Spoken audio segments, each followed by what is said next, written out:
ഇന്ന് ജൂൺ 19 വായനാ ദിനം. ഇതിന് പിന്നിൽ ഒരു ചരിത്രമുണ്ടല്ലോ ശ്യാം, അത് ഒന്ന് വ്യക്തമാക്കാമോ?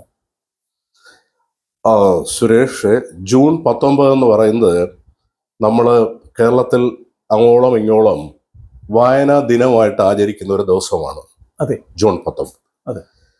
ഈ ജൂൺ 19 ശരിക്കും നമുക്ക് PN പണിക്കർ എന്ന് പറഞ്ഞ ഒരു വലിയ ഒരു പ്രതിഭാശാലി കഴിഞ്ഞ നൂറ്റാണ്ടിൽ ജീവിച്ചിരുന്നു.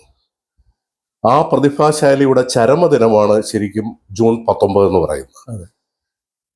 പുതുവയൽ നാരായണ പണിക്കർ എന്ന് പറഞ്ഞ ഈ PN പണിക്കർ അവർകൾ കഴിഞ്ഞ നൂറ്റാണ്ടിൽ ഏതാണ്ടോ 7 പതിറ്റാണ്ടിലധികം കാലം വായനയ്ക്ക് വേണ്ടി ജീവിതം ഒഴിഞ്ഞു വെച്ച ഒരു വ്യക്തിയായിരുന്നു. നന്നേ കുട്ടിയായിരുന്ന സമയം മുതൽ വായനയോടുള്ള അദമ്യമായ താല്പര്യം, അതിയായ താല്പര്യം, കൂടാതെ ഈ വായന ഈ ലോകത്തുള്ള എല്ലാവർക്കും പകർന്നു കൊടുക്കണം, വായനയിലൂടെ മാത്രമേ നമുക്ക് വളരാൻ കഴിയുകയുള്ളൂ എന്നുള്ള ഒരു ചിന്തയുമായിട്ട് നടന്ന ഒരു വ്യക്തിയായിരുന്നു ഈ ശ്രീ PN പണിക്കർ. അദ്ദേഹം ജനിച്ചത് ആലപ്പുഴ ജില്ലയിൽ നീലംപേരൂർ എന്ന് പറഞ്ഞ ഒരു കൊച്ചു ഗ്രാമത്തിലാണ്. 1909 മാർച്ച് 1 അദ്ദേഹത്തിന്റെ ജനനം. അദ്ദേഹത്തിന്റെ ചരമദിനമാണ് ഞാൻ പറഞ്ഞ പോലെ ജൂൺ 19. 95 ജൂൺ 19 അദ്ദേഹം മരിക്കുന്നത്. 95 ജൂൺ 19 ശേഷം അടുത്ത വർഷം 96 ജൂൺ 19 മുതൽ ആ ദിനം വായനാ ദിനമായിട്ട് ആചരിക്കുകയാണ്. വായനാ ദിനം എന്നുള്ളത് മാത്രമല്ല, ആ ഒരു വാരം തന്നെ വായനാ വാരം ജൂൺ 19 തുടങ്ങി ജൂൺ 25 അവസാനിക്കുന്ന ആ ഒരു വാരം 7 ദിവസം വായനാ വാരം എന്നാണ് നമ്മൾ ആചരിക്കുന്നത്. അതിന്റെ പിന്നിൽ വലിയൊരു ചരിത്രമുണ്ട്, പറയുവാൻ ധാരാളം കാര്യങ്ങളുണ്ട്. എങ്കിലും വളരെ സംഗ്രഹിച്ച് പറഞ്ഞു കഴിഞ്ഞാൽ നമുക്കറിയാം, 19-ാം നൂറ്റാണ്ടിന്റെ ആദ്യ ദശാബ്ദങ്ങളിൽ കേരളത്തിൽ, അന്ന് തിരുവിതാംകൂറായിരുന്നു, വായനശാലകളുടെ എണ്ണം തുലോ കുറവായിരുന്നു. വായനശാലകൾ വളരെ കുറവായിരുന്നു. ഇപ്പൊ തിരുവനന്തപുരത്ത് ഒരു പബ്ലിക് ലൈബ്രറി ഉണ്ട്, അതിനു മുമ്പേ വന്നൊരു ലൈബ്രറിയാണ്. കൂടാതെ വഞ്ചിയൂർ ഒരു ചിത്രതിരുനാൾ ഗ്രന്ഥശാലയുണ്ട്, അന്നത്തെ ഗ്രന്ഥശാല. തിരുവിതാംകൂറിലുള്ള എണ്ണപ്പെട്ട പിന്നെ കുറച്ച് പട്ടണങ്ങളിൽ അങ്ങോട്ടും ഇങ്ങോട്ടൊക്കെ മാറി വളരെ എണ്ണത്തിൽ തുലവും തുച്ഛമായിരുന്ന വായനശാലകളുള്ള ഒരു കാലഘട്ടത്തിൽ ജനങ്ങളിലേക്ക് അറിവ് പകരുക എന്നുള്ളൊരു ഒരു നല്ലൊരു ഒരു ദർശനം വളരെ കുട്ടിക്കാലത്ത് തന്നെ നമ്മുടെ ഈ PN പണിക്കർക്കുണ്ടായി. അതിന്റെ വെളിച്ചത്തിലാണ് അദ്ദേഹത്തിന് വളരെ ചെറുപ്പത്തിൽ, എനിക്ക് തോന്നുന്നൊരു 17-18 വയസ്സുള്ളപ്പോൾ മാത്രമാണ് സ്വന്തം സ്ഥലത്ത് ഈ ഒരു ഗ്രന്ഥശാല അദ്ദേഹം ആരംഭിക്കുന്നത്. അദ്ദേഹം ഒരു ഗ്രന്ഥശാല അവിടെ തുടങ്ങി. ആ ഗ്രന്ഥശാലയ്ക്ക് പേരിട്ടത് സനാതനധർമ്മം ഗ്രന്ഥശാല എന്നുള്ളതായിരുന്നു. 1926 മറ്റോ ആണെന്നാണ് എൻ്റെ ഓർമ്മ. ആ ഗ്രന്ഥശാല അവിടെ തുടങ്ങിയിട്ട് വായിക്കാൻ അന്ന് കാര്യമായ പുസ്തകങ്ങളൊന്നും ലഭ്യമാവുന്ന ഒരു കാലഘട്ടമായിരുന്നില്ല. കിട്ടാവുന്ന പുസ്തകങ്ങളെല്ലാം അവിടെ സംഘടിപ്പിച്ചു വെച്ചിട്ട് നാട്ടുകാരായ ആൾക്കാർ വൈകുന്നേരങ്ങളിൽ അവിടെ ഒരു ഭഗവതി ക്ഷേത്രം ഉണ്ടായിരുന്നു. അവിടുത്തെ ഭഗവതി ക്ഷേത്രം വളരെ പ്രസിദ്ധമായ ക്ഷേത്രമാണ്. പടയണി ആഘോഷമൊക്കെ നടത്തുന്ന ഒരു വലിയൊരു പരമ്പരാഗതമായൊരു ക്ഷേത്രം. ആ ക്ഷേത്രത്തിന്റെ ആൽത്തറയിൽ സായാഹ്നങ്ങളിൽ അവിടുത്തെ ആൾക്കാർ, നാട്ടുകാർ ഒത്തുകൂടിയിരുന്ന് സൊറ പറയുന്ന ഒരു രീതി ഉണ്ടായിരുന്നു. ഇദ്ദേഹം അവരുടെ ഇടയിൽ പോയിരുന്നിട്ട് കിട്ടുന്ന പത്രങ്ങളൊക്കെ വായിച്ചു കൊടുക്കുകയും കേൾപ്പിക്കുകയും അവരിൽ ഒരു വായനയോടുള്ള താല്പര്യം ജനിപ്പിക്കുക എന്നുള്ള ഉദ്ദേശമായിരുന്നു. അവരെയൊക്കെ ഈ ചെറുതായിട്ട് തുടങ്ങിയ ഗ്രന്ഥശാലയിലേക്ക്, ആ വായനശാലയിലേക്ക് അദ്ദേഹം കൊണ്ടുവന്ന് അവരുടെ ഇടയിൽ ഒരു വായനയുടെ ഒരു സംസ്കാരം അദ്ദേഹം അന്ന് വളർത്തി. നമുക്കറിയാം, അന്ന് ധാരാളമായ കഴിഞ്ഞ നൂറ്റാണ്ടിന്റെ ആദ്യ കാലഘട്ടങ്ങളിൽ ദേശീയ സമരം അതിൻ്റെ ഒരു വഴിക്ക് നടക്കുന്നു. നാട്ടിലെ മറ്റ് ഒരുപാട് പ്രശ്നങ്ങൾ നാട്ടിൽ നടക്കുന്നുണ്ട്. അപ്പോൾ ഇതിലൊക്കെ അതിജീവിക്കണമെങ്കിൽ നവോത്ഥാന പ്രസ്ഥാനങ്ങളുടെ കാര്യങ്ങളൊക്കെ അവിടെ ഉണ്ട്. എല്ലാ കാര്യങ്ങളും ഉള്ളൊരു കാലഘട്ടത്തിൽ ഇതൊക്കെ നാട്ടുകാർക്ക് അറിവ് പകർന്നു കൊടുക്കണമെങ്കിൽ അതിനുള്ള ഏക ജാലകം വായന മാത്രമാണെന്ന് അദ്ദേഹത്തിന് തോന്നി. പക്ഷേ പരിമിതമായ സൗകര്യങ്ങളെന്നുണ്ടായിരുന്നുള്ളൂ. ഞാൻ എവിടെയോ വായിച്ച് മനസ്സിലാക്കിയിട്ടുള്ളത്, അദ്ദേഹം അവിടെ നിന്നിട്ട് നീലംപേരൂരിൽ നിന്ന് കോട്ടയം വരെ നടന്നുപോയി ഒരു ദിവസം കാണുന്നത്. നടന്നുപോയിട്ട് മനോരമ പത്രം ഓഫീസിൽ പോയിട്ട് മാമൻ മാപ്പിള അവറുകളെ എന്ന് പോയി അദ്ദേഹം കണ്ടു. മനോരമയുടെ കണ്ടിട്ട് ഒരു കൊച്ചു പയ്യൻ നടന്നു വന്നിട്ട് പറയുകയാണ്, എനിക്ക് ഒരു വായനശാല ഞാൻ അവിടെ തുടങ്ങിയിട്ടുണ്ട് നാട്ടിൽ. ആ വായനശാലയിലേക്ക് പത്രം വേണം എനിക്ക്. ഞങ്ങളുടെ നാട്ടിൽ അങ്ങനെ പത്രങ്ങളൊന്നും കിട്ടാനുള്ള സാഹചര്യങ്ങൾ വളരെ കുറവാണ്. പക്ഷേ ഇവിടുന്ന് മനോരമ എന്നൊരു ദയവുണ്ടായി ഒരു മനോരമ പത്രം ഞങ്ങൾക്ക് തരികയാണെന്നുണ്ടെങ്കിൽ അതൊരു വലിയ അനുഗ്രഹമായിരിക്കും, ഞങ്ങളുടെ നാട്ടിന് അതൊരു വലിയ നേട്ടമായിരിക്കും എന്നൊരു അപേക്ഷ കൊടുത്തു. പക്ഷേ മാമൻ മാപ്പിളയോട് അടുത്ത് ഉണ്ടായിരുന്ന മറ്റ് ഔദ്യോഗിക വൃന്ദത്തിൽപ്പെട്ട ആൾക്കാർ വലിയ താല്പര്യം കാണിച്ചില്ല. അവർ പറഞ്ഞത്, അവരുദ്ദേശിച്ചത് ആകപ്പാടെ പത്ര സർക്കുലേഷൻ എന്നൊക്കെ വളരെ കുറവാണ്. ഇനി ഒരു പത്രം സൗജന്യമായിട്ട് ഈ വായനശാലയിലേക്ക് കൊടുത്തു കഴിഞ്ഞാൽ അത്രയും കണ്ട് അതിന്റെ സർക്കുലേഷൻ വിതരണം കുറയുമല്ലോ എന്നുള്ള ആ ഒരു ലാഭേച്ഛയായിരുന്നു അവരുടെ മനസ്സിൽ ഉണ്ടായിരുന്നത്. അത് വെച്ചിട്ട് അത്ര താല്പര്യം കാണിച്ചില്ല. പക്ഷേ ദീർഘശാലിയായ മാമൻ മാപ്പിള ഈ കുട്ടിയെ അടുത്ത് വിളിച്ചിട്ട് പറഞ്ഞു, നിനക്ക് ഞാൻ മനോരമയുടെ ഒരു പത്രം കൃത്യമായിട്ട് അവിടെ എത്തിച്ചു തരുന്നതായിരിക്കും എല്ലാ ദിവസവും. നാളെ മുതൽ എപ്പോഴെങ്കിലും മുടക്കമുണ്ടെങ്കിൽ നേരിട്ട് എൻ്റെ അടുത്ത് അറിയിച്ചാൽ മതി, അത് കിട്ടുമെന്ന് പറഞ്ഞു. ആ ദീർഘദർശിയുടെ മനസ്സിലുണ്ടായിരുന്ന ചിന്ത ഈ കുട്ടിയുടെ താല്പര്യങ്ങൾ സംരക്ഷിക്കുക, അല്ലെ കുട്ടി ഇങ്ങനെ വലിയൊരു അദമ്യമായ ഒരു ആഗ്രഹമായിട്ട് വരുമ്പോൾ അതിനെ നിരുത്സാഹപ്പെടുത്താതിരിക്കുക എന്നുള്ളത് മാത്രമല്ല, മറിച്ച് അതുവഴി സർക്കുലേഷൻ ഉണ്ടാവും. മനോരമയ്ക്ക് അവിടെ സർക്കുലേഷൻ ഉണ്ടാവുമല്ലോ, ധാരാളം ആൾക്കാർ അത് വായിക്കും, അതിനെക്കുറിച്ചുള്ള പറച്ചിലുകൾ ഉണ്ടാവും. ഇപ്പൊ എല്ലാവരും ലൈബ്രറിയിൽ തന്നെ വരണമെന്നില്ലല്ലോ. അപ്പോൾ ഇത് അത്തരത്തിലൊരു ഇതും കൂടെ അദ്ദേഹത്തിന്റെ മനസ്സിലുണ്ടായിരുന്നു. അപ്പോൾ ആ കൊച്ചു കുട്ടിയായിരുന്ന സമയത്ത് കാണിച്ച ഔത്സുക്യം ഇതായിരുന്നു. കൂടാതെ ചുറ്റുമുള്ള ഗ്രാമങ്ങളിലൊക്കെ പോയി നടന്ന് ഇതിനെ പ്രചരിപ്പിക്കുകയും അവിടെ എല്ലാം കഴിയുന്ന കൊച്ചു കൊച്ചു വായനശാലകൾ ആരംഭിക്കുകയൊക്കെ ചെയ്ത ചരിത്രമാണ് അദ്ദേഹത്തിന് അവിടെ ഉണ്ടായിരുന്നത്. അത് കഴിഞ്ഞിട്ട് അങ്ങനെ കേരളത്തിലൊരു ഗ്രന്ഥശാല പ്രസ്ഥാനം വളർന്നു വരുവാൻ തുടങ്ങി. ഗ്രന്ഥശാല പ്രസ്ഥാനമായിട്ട് അതിങ്ങനെ വളർന്നു വന്നു. അതോടൊപ്പം തന്നെ സാക്ഷരതാ പ്രസ്ഥാനം അതിന്റെ കൂട്ടത്തിൽ തന്നെ നടക്കുകയാണ് സാധിക്കുന്നത്.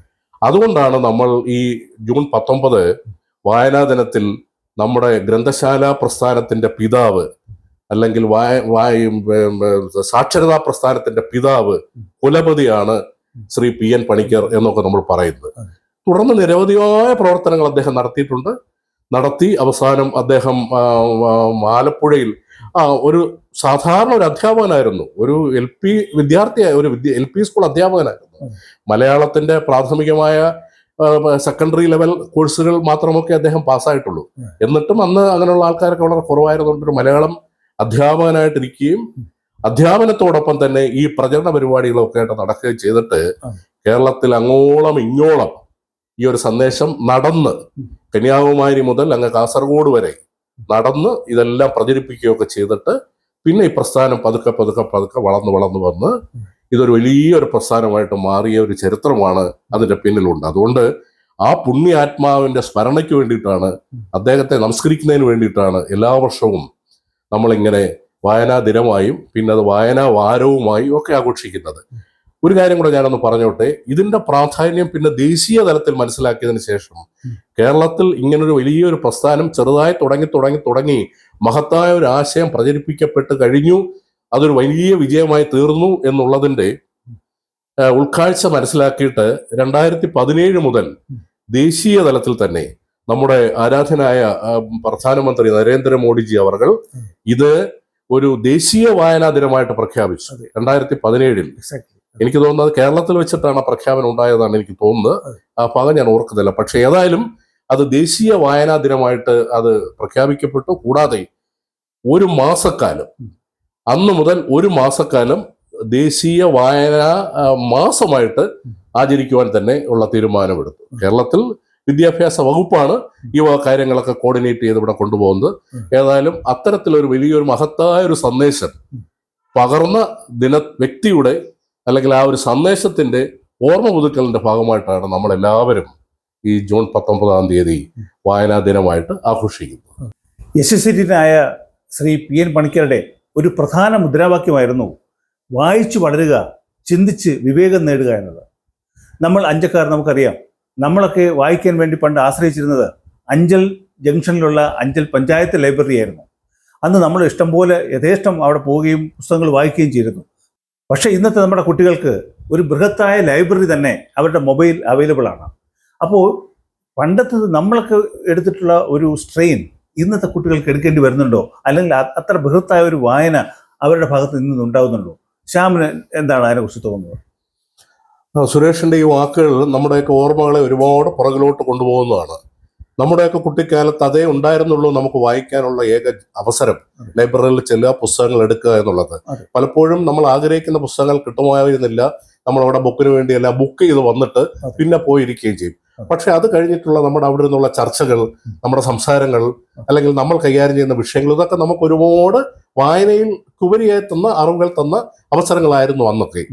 പക്ഷെ ഇന്നത്തെ കുട്ടികൾക്ക് ഈ പറഞ്ഞതുപോലെ എല്ലാവരുടെയും വിരൽത്തുമ്പുകളിൽ ലൈബ്രറികൾ ഇന്ന് ലഭ്യമായ ഒരു കാലഘട്ടത്തിലാണ് നമ്മൾ ജീവിക്കുന്നത്.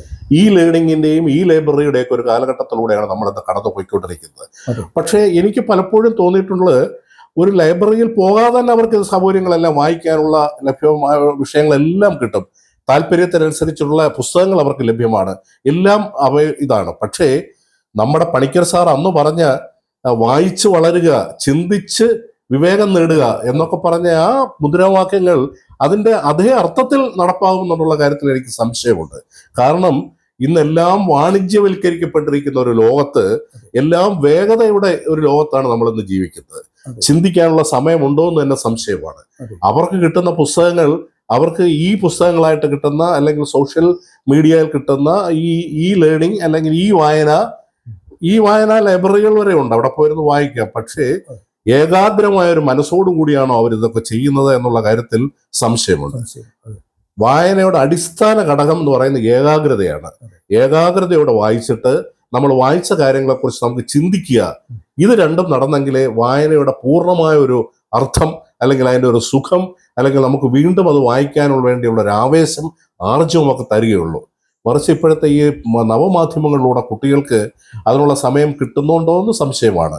മാത്രമല്ല, സൂചിപ്പിച്ചാലെല്ലാം വാണിജ്യവൽക്കരിക്കപ്പെട്ടിരിക്കുകയാണ്. വായനയുടെ ഇടയിൽ കൂടെ തന്നെ ധാരാളമായ പരസ്യങ്ങൾ ഇങ്ങനെ കടന്നു പോകുന്നുണ്ട്. ഇവിടത്തിലൊക്കെ നമ്മുടെ ശ്രദ്ധ വ്യതിചലിച്ചു പോകും. തീർച്ചയായിട്ടും നമുക്ക് വ്യതിചലിച്ചു പോകും. അതുകൊണ്ട് ഈ വായന കഴിഞ്ഞതിന് ശേഷം നമ്മളൊരു യഥാർത്ഥ പുസ്തകം കയ്യിൽ വെച്ച് അതിൻ്റെ ആ ഒരു മണവും ചൂടും എല്ലാം അനുഭവിച്ച് നമ്മൾ ആത്മാവിലേക്ക് എടുത്ത ഒരു ആശയം ഇതിലൂടെ കിട്ടുമെന്നുള്ള സംശയമാണ്. ഉപരിപ്ലവമായി പറയുകയാണെങ്കിൽ എനിക്ക് പലപ്പോഴും തോന്നിയിട്ടുള്ളത്, പഞ്ചസാര നമ്മൾ കൈകൊണ്ട് തൊട്ട് നാവിൽ വെച്ച് നമുക്ക് കിട്ടുന്ന ഒരു രുചിയുണ്ടല്ലോ, ആ രുചിക്ക് പകരമാകില്ലല്ലോ നമ്മൾ പഞ്ചസാര എന്ന് എഴുതിയ ഒരു കടലാസ വെച്ചിട്ട് നമ്മുടെ നാവിൽ വെച്ച് കഴിഞ്ഞാൽ കിട്ടുന്ന ഒരവസ്ഥ. ആ ഒരു വ്യത്യാസം തീർച്ചയായിട്ടും ഇത് തമ്മിലുണ്ട് എന്നുള്ളത് തന്നെയാണ് എൻ്റെ ഒരു കാഴ്ചപ്പാട്. സുരേഷ്, ഈ വായനാ ദിനം ഒരു ചെറിയ വായനയിലൂടെ നമുക്ക് അങ്ങ് അവസാനിപ്പിച്ചാലോ? തീർച്ചയായിട്ടും സുരേഷ്, തീർച്ചയായിട്ടും. ഞാൻ എൻ്റെ മനസ്സിൽ ഓർമ്മ വരുന്നത് മഹാകവി ജി ശങ്കരക്കുറുപ്പിൻ്റെ പൂമ്പാറ്റ എന്ന് പറഞ്ഞ മനോഹരമായൊരു കവിതയുണ്ട്. ഈ ഒരു അവസരത്തിൽ ആ മഹാകവിയെ സ്മരിക്കാതെ പോകുന്നത് ശരിയല്ലല്ലോ.